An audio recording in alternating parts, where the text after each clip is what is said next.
أخي الكريم، أنت عندما تنام عن صلاة الفجر تعرف ما الذي يحصل؟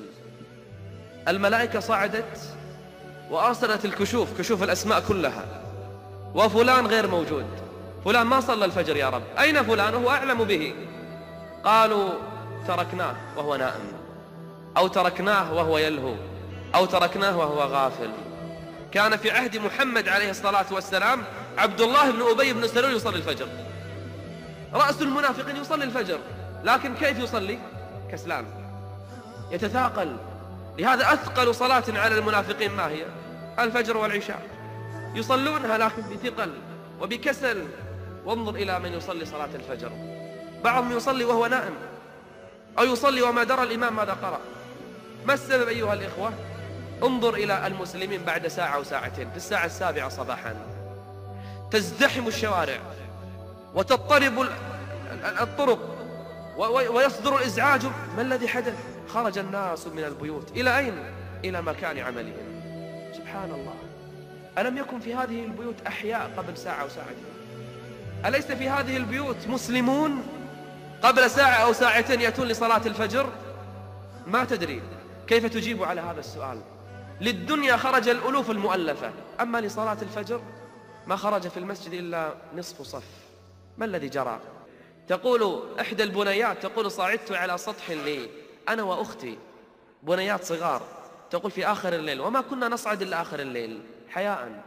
انظر للحياء، بنيات صغيرات ما يصعدن إلى سطح المنزل للعب واللهو إلا آخر الليل، حتى حيث لا يراهن أحد. ففي ليلة من الليالي صعدنا، فنزلنا إلى البيت فقلنا يا أماه. قالت الأم وما شأنكن؟ قالتا يا أماه ما حدث لذلك العمود الذي كان في سطح جيراننا، كان هناك عمود خشبي الآن ما نراه. فضحكت الأم فقالت ليس ذاك بعمود، ليس ذاك بعمود. قلنا وما هو؟ قالت ذلك منصور بن المعتمر كان يقوم الليل فمات. ما في نوم في الليل، لأنه كلما أراد النوم تذكر جهنم قام، وكلما نعست عينه تذكر الجنة طار فرحا، حتى أن بعضهم يبكي على وسادته ما تشعر زوجته وهي تنام على نفس الوسادة.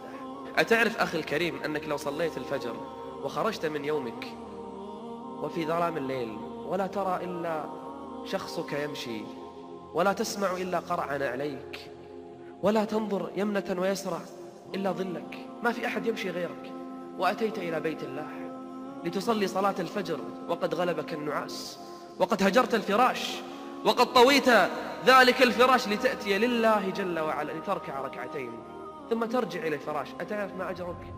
يقول عليه الصلاة والسلام من صلى العشاء في جماعة فكأنما قام نصف الليل، ومن صلى الفجر في جماعة فكأنما قام الليل كله.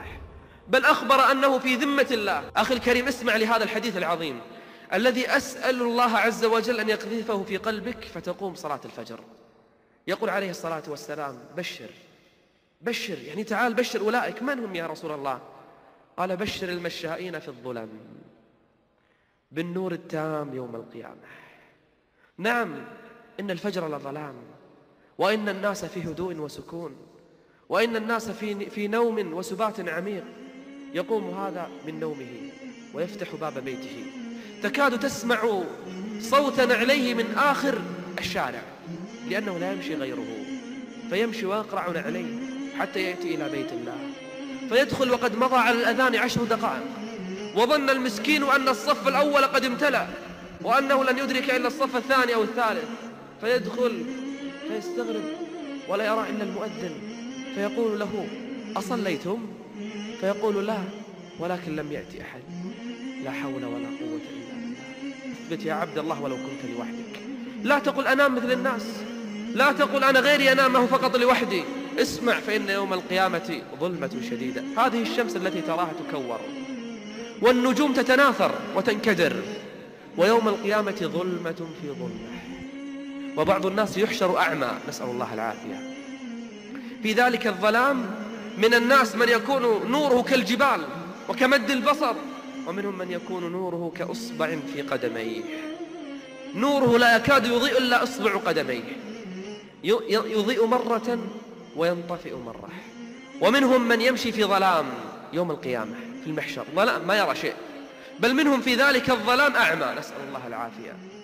أختم بحديثي بمشكلة تصادف كثيرا من الناس، يقول: يا شيخ والله أنا مبكر، وأضع الساعة والساعتين، وأعزم من قلبي، وأرفع يدي لله: يا رب أعني لصلاة الفجر. يقول: وأقول لأمي التي تقوم كل يوم لصلاة الفجر: أطلق علي الباب. يقول: ومع هذا أستيقظ وإذا الشمس قد طلعت، أنظر للساعة، يقول: ما سمعتها. أسأل أمي، تقول: طرقت الباب فلم تجب. يقول: ما الحل؟ لم لا أقوم لصلاة الفجر؟ أقول لك: اسمع، وأنا أجيبك بهذه الإجابة: إذا بذلت جميع الأسباب ورفعت يديك إلى الله وتوكلت على الله ولم يوفقك لقيام صلاة الفجر، فاعلم أن هناك ذنبا، وأن هناك معصية أنت أدرى بها وأنت أعلم بها. ما أدري هل هي نظر للنساء، أم غيبة ونميمة، أم بعض الأفلام والمسلسلات، أم اطلاع على العورات، أم حب للأغاني والفجور. ما أدري يا عبد الله، هناك في قلبك معصية منعتك عن قيام صلاة الفجر. سل نفسك يا عبد الله، أي معصية منعتك لقيام صلاة الفجر؟ واعلم أن الأمر خطير، وهو عمود الإسلام، وأن هذه الصلاة لو جئنا يوم القيامة فلم تصلح، لن تصلح صدقاتنا ولا صيامنا ولا حجنا ولا برنا ولا صلة أرحامنا ولا